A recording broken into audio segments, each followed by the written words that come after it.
Very good morning to all of you class 9th। कैसे हो आप सब। आज है 19 जुलाई और आज हम सब मिलकर वर्कशीट नंबर 7 मैथ्स का कंप्लीट सॉल्यूशन डिस्कस करेंगे। आज की वर्कशीट हमारी linear equation in one variable के ऊपर बेस है। तो देखो, सबसे पहले आपको अपनी वर्कशीट में इस तरह का डेफिनेशन देखने को मिलेगा। इस डेफिनेशन का मतलब सिंपल सा ये है, जो भी equation A x plus B equal to 0 की फॉर्म में होती है वो हमारी linear equation in one variable होती है। ठीक है, मैंने बोला linear equation in one variable होती है। तो लीनियर इक्वेशन में जो इक्वेशन है, इस इक्वेशन का मतलब होता है बीच में इक्वल टू का साइन होना। जो ये लीनियर लिखा हुआ है, लीनियर का मतलब होता है पावर वन होना। देखो यहाँ पे देखो, लीनियर का मतलब क्या है, पावर वन होना। डिग्री का मतलब पावर वन होना। और पावर किसका होगा, तो पावर वेरिएबल का होगा। यहाँ पे जो वेरिएबल है वो हमारा x है और x का पावर यहाँ पे वन है। तो कोई भी इक्वेशन जो a x plus B equal to 0 की फॉर्म में लिखी जाएगी, हम उसको linear equation in one variable बोलेंगे। ठीक है, इसके बाद ये हमें एक एग्जांपल दिया हुआ था, कह रहे हैं इसके अंदर कि लीनियर इक्वेशन हमें फॉर्म करनी है। तो स्टेटमेंट लिखी गई है, if you get 9 after adding 3 to twice the number of sapling that you planted during lockdown, then exactly how many sapling you planted। तो भाई कितना सिंपल क्वेश्चन है। देखो, मान लेते हैं क्वेश्चन में हम नंबर ऑफ सैपलिंग, जो हमने नंबर ऑफ सैपलिंग करी हैं, टोटल नंबर ऑफ सैपलिंग जो हमने करी हैं वो x करी हैं। तो क्वेश्चन कहता है आपका जो टोटल आंसर होगा वो 9 होगा। तो इसके इक्वल टू में 9 होगा। और ये 9 बना कैसे है, देखो, twice the number of sapling. तो नंबर ऑफ सैपलिंग का वैल्यू x है, x का आपको करना है ट्वाइस और इस ट्वाइस में ऐड करना है 3। तो आपका आंसर आ जाएगा ऐसे करके 2x प्लस 3। ठीक है, जब आप 2x प्लस 3 करोगे तो इसका टोटल वैल्यू आपको क्वेश्चन के अकॉर्डिंग 9 दिया हुआ है। और आपको अब बताना है कि हमारे x का वैल्यू क्या है, इसमें x का वैल्यू क्या है। ठीक है, तो ये वाला प्लस 3 यहाँ पे जाके माइनस होगा, तो आप इसको लिख दोगे 2x इक्वल टू 9 माइनस 3, यानी कि 2x इक्वल टू 6 और आपके x का वैल्यू आ गया 3। तो ये कितना छोटा सा क्वेश्चन है, हमारा फिनिश हो गया।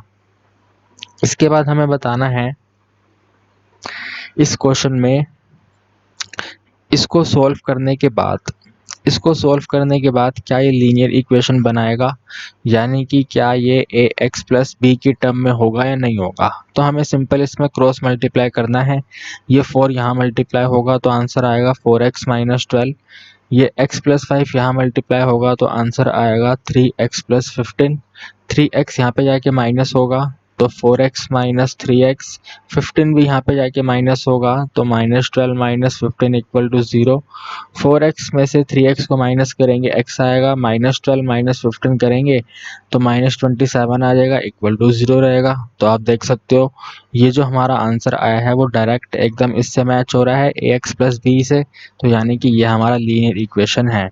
लास्ट में लिख देंगे yes it is linear equation. ठीक है, yes it is linear equation, ये हमारी लीनियर इक्वेशन है। आप लोग भी अच्छे से अपनी कॉपी में इसी तरह से नोट करना। ठीक है, फिर देखो ये ट्राई योर सेल्फ है। ट्राई योर सेल्फ में कहते हैं पहले सिंप्लीफाई करो, ये चारों के चारों पार्ट्स अपने को सिंप्लीफाई करने हैं। सिंप्लीफाई करने के बाद क्वेश्चन कहता है फाइंड आउट, पता लगाइए इनमें से कौन सी equation linear equation in one variable है। तो पहले फर्स्ट पार्ट स्टार्ट करते हैं। फर्स्ट पार्ट यानी कि ये वाला हमें दिया हुआ है m minus 5 divided by m plus 7 equal to 3/2। भाई बिल्कुल सिंपल सी बात है, हमें बेसिकली इसमें क्रॉस मल्टीप्लाई करना है।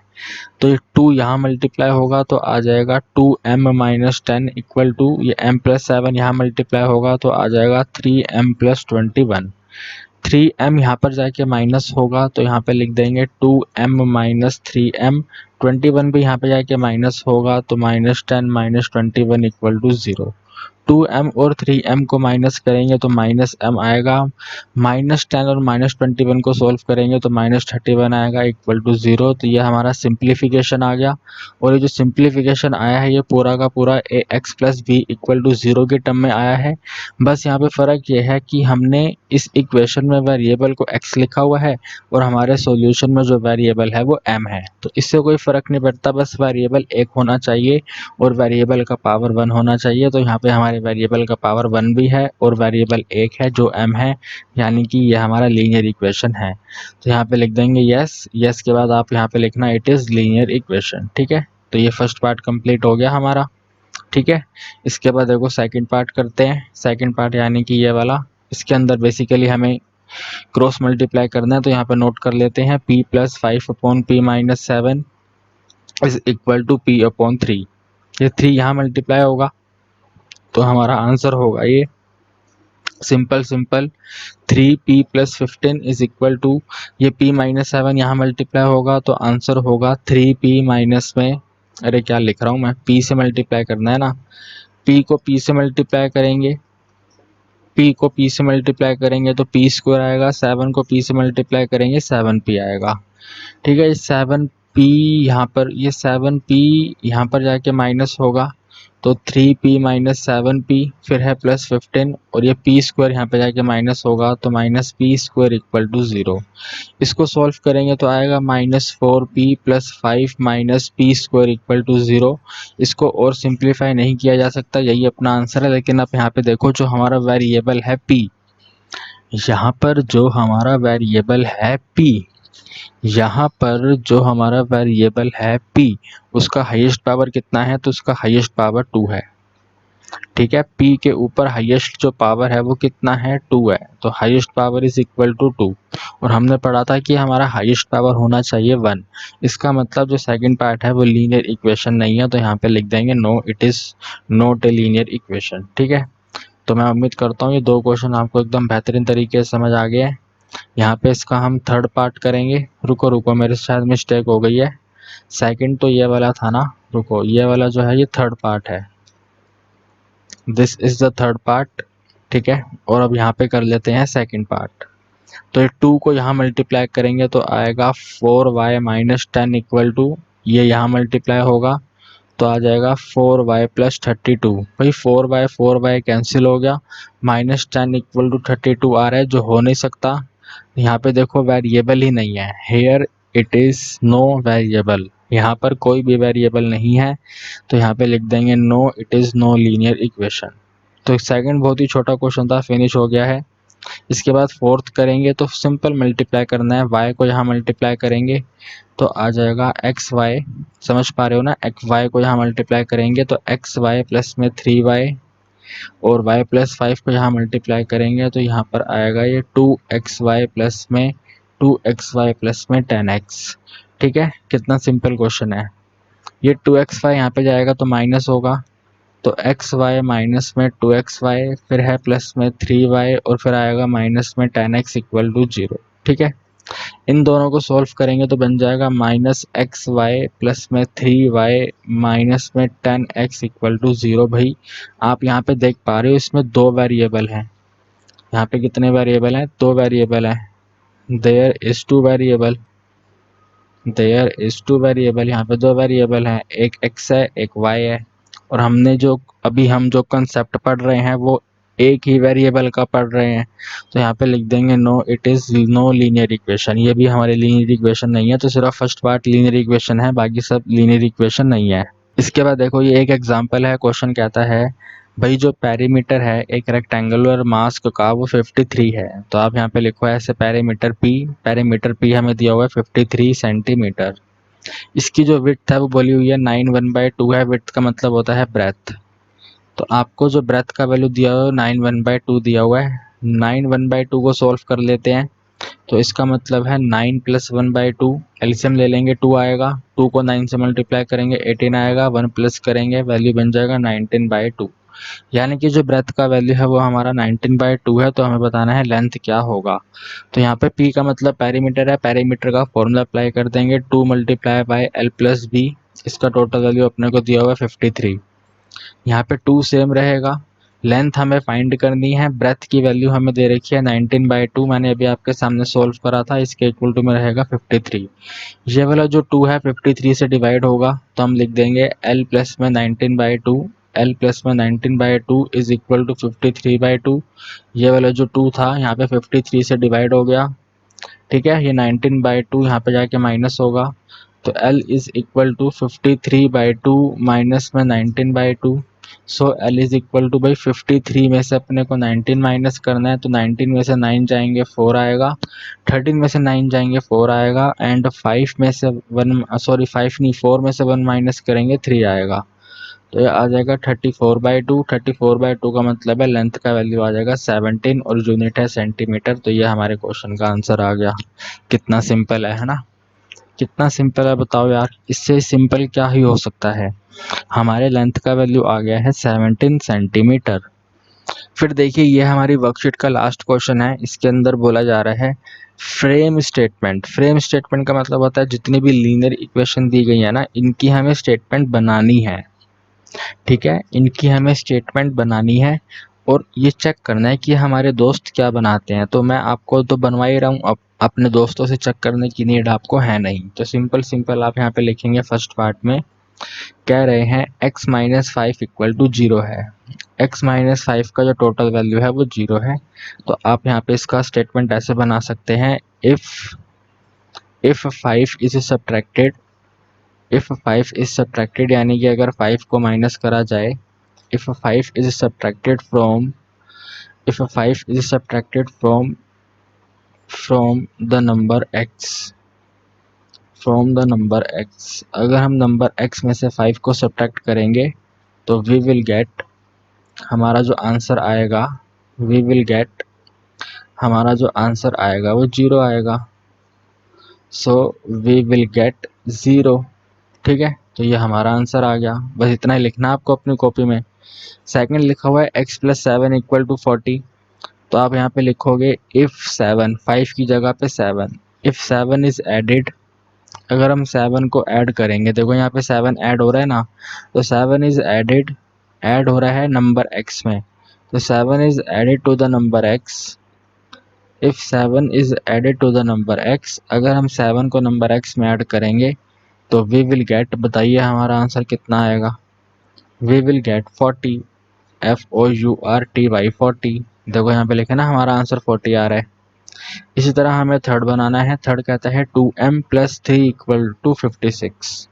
तो यहाँ पे ऐसे लिखेंगे इफ 3 इज एडिड, देखो यहाँ पे 3 ऐड हो रहा है ना यहाँ पे, if 3 is added to the number, sorry if 3 is added, देखो हमने 3 को ऐड करा है एक नंबर के ट्वाइस में, 2 का मतलब होता है ट्वाइस करना। तो if 3 is added to twice of number, to twice of number, अगर आप 3 को ऐड करोगे ट्वाइस ऑफ नंबर में, ठीक है, ट्वाइस ऑफ नंबर में, और नंबर हमारे इस स्टेटमेंट के अकॉर्डिंग m है। ठीक है, तो वी विल गेट, जरा चेक करके बताओ हमारा आंसर कितना आएगा। वी विल गेट, देखो यहाँ पे आंसर है 56, तो वी विल गेट 56, ये हमारा आंसर आ गया। फोर्थ है y is equal to 1/5 of x। जो y का वैल्यू है वो 1/5x के इक्वल है। तो आप यहाँ पे लिख सकते हैं ए नंबर NO का मतलब है number, a number is equal to 1/5। ठीक है, ONE 1 होता है एंड फिफ्थ FIFTH फिफ्थ। ठीक है, a number is equal to 1/5 of another number. ठीक है, a number is equal to 1/5 of another number, ये हमारा आंसर आ गया। ठीक है, इसका मतलब है जो y है वो 1/5 ऑफ x के इक्वल है। ठीक है, तो y एक नंबर है और x दूसरा नंबर है, तो ये हमारा आंसर यहाँ पे फिनिश हो गया। ओके, इसके बाद देखो फिफ्थ वाला करेंगे। फिफ्थ है x minus 3 divided by 6 is equal to half. x minus 3 को अगर 6 से डिवाइड कर दिया जाए तो हमारा आंसर हो जाएगा हाफ। तो हम यहाँ पे इसको ऐसे लिखेंगे इसको हम यहाँ पे ऐसे लिखेंगे इफ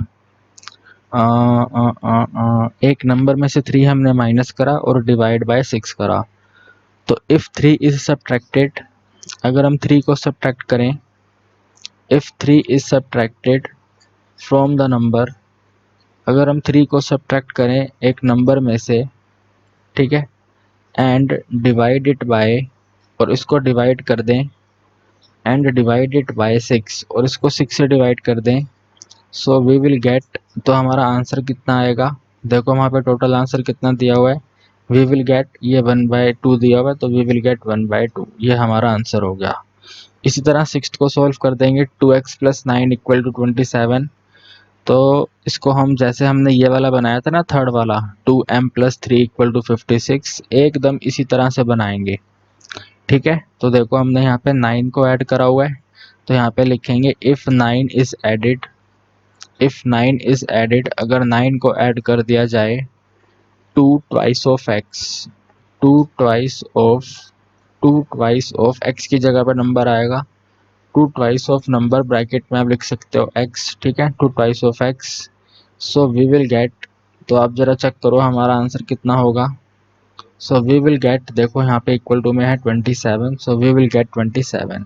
तो मैंने आपको असाइनमेंट के सारे क्वेश्चन करवा दिए हैं, वर्कशीट के सारे क्वेश्चन करवा दिए हैं। मैं आपको 7th पार्ट होमवर्क दे रहा हूँ। आप मुझे बताइएगा x - 14 = 0 का स्टेटमेंट क्या होगा। इससे आपकी प्रैक्टिस हो जाएगी। और एक आप मुझे बताइएगा 3x + में 7 = 0 है, तो इसकी स्टेटमेंट क्या होगी। ये 7 और 8 आपके लिए होमवर्क है। आपको 6 के 6 मैंने एकदम करेक्ट करवा दिए हैं। आपको अगर अपने स्कूल में जब आप कॉपी में नोट करोगे तो 6 नोट करने हैं, 7 और 8 आपको कमेंट करके बताना है। ठीक है, यहाँ पे हमारी वर्कशीट कंप्लीट होती है। अब इस वर्कशीट का सॉल्यूशन जो मैंने यहाँ पे लिखा था सब कुछ, इसका हैंड रिटन आपको हमारे टेलीग्राम पर मिल जाएगा। ठीक है, टेलीग्राम को ज्वाइन कर लो और हैंड रिटन को आप इजीली डाउनलोड कर पाओगे। ठीक है, हैंड रिटन का मतलब है जो मैंने यहाँ पे लिखा है ना सब कुछ, ये पूरा एज इट इज का एज इट इज आपको मिल जाएगा। इससे आपको अपनी कॉपी में नोट करने में आसानी रहेगी। तो आज के लिए इतना ही। 19 जुलाई की वर्कशीट नंबर 7 हमने कंप्लीट कर लिया। अब 21 जुलाई को वर्कशीट नंबर 8 आपके साथ हम डिस्कस करेंगे। Till then bye bye, good night, take care. अगर आप चैनल पर नए हैं तो चैनल को सब्सक्राइब कर दो और अपने दोस्तों के साथ इस वीडियो को शेयर कर दो। Bye bye everyone, bye bye.